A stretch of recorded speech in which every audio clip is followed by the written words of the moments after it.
Question 2. Evolution of jurisprudence. The concept of jurisprudence has a long history of evolution, beginning from the classical Greek period to 21st century modern jurisprudence with numerous changes in its nature. तो jurisprudence का concept बहुत ही पुरानी history है evolution की इसकी, जो classical Greek period से लेके अभी के 21st सेंचुरी के मॉडर्न jurisprudence तक काफ़ी बार इसमें चेंजेस इसके नेचर में हो चुके हैं. During the formative era of the common law in England, the term jurisprudence was being used in a generic sense to include the study of various facets of law. तो जब common law England में form हो रहा था तब jurisprudence को बहुत ही general वे में सेंस में यूज़ किया जाता था. बहुत कुछ इसमें इंक्लूड हो जाता था, जैसे कि सभी इसमें स्टडी सभी एस्पेक्ट्स लॉ की कवर हो जाती थी. मतलब सब कुछ लॉ का कवर हो जाता था, मतलब पूरा लॉ ही कवर हो जाता था, सिर्फ लीगल प्रिंसिपल्स वगैरह नहीं, सभी कवर हो जाता. However, in the early decades of the 19th century, with the theories propounded by Bentham and his disciple Austin, the term jurisprudence acquired a definite meaning.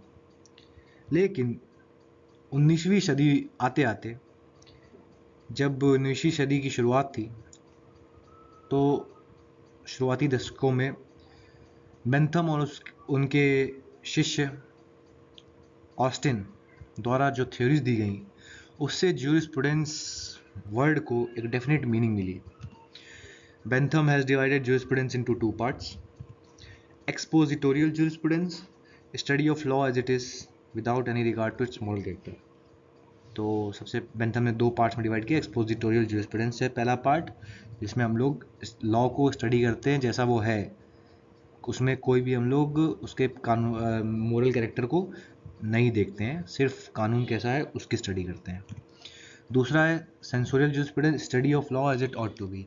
यहाँ पे हम लोग ये देखते हैं कि कानून कैसा होना चाहिए, इसकी स्टडी करते हैं. But later Austin concerned himself mainly with the formal analysis of the English law and it's concept. तो बेंथम के जो शिष्य ऑस्टिन हैं, उन्होंने बाद में सिर्फ और सिर्फ खुद को इंग्लिश लॉ के फॉर्मल एनालिसिस में लगा लिया, यानी कि एक तरह से एक्सपोजिटोरियल jurisprudence में ही सिर्फ ध्यान दिया उन्होंने.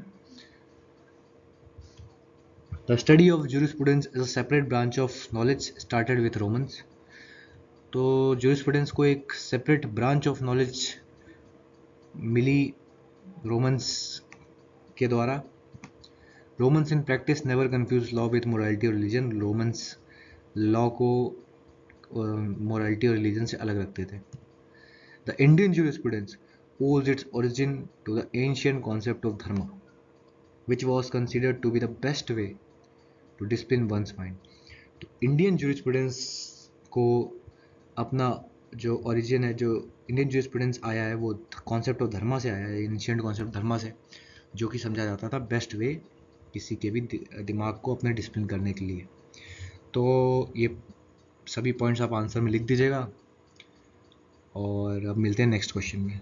और ये वीडियो अपने फ्रेंड के साथ ज़रूर शेयर करें.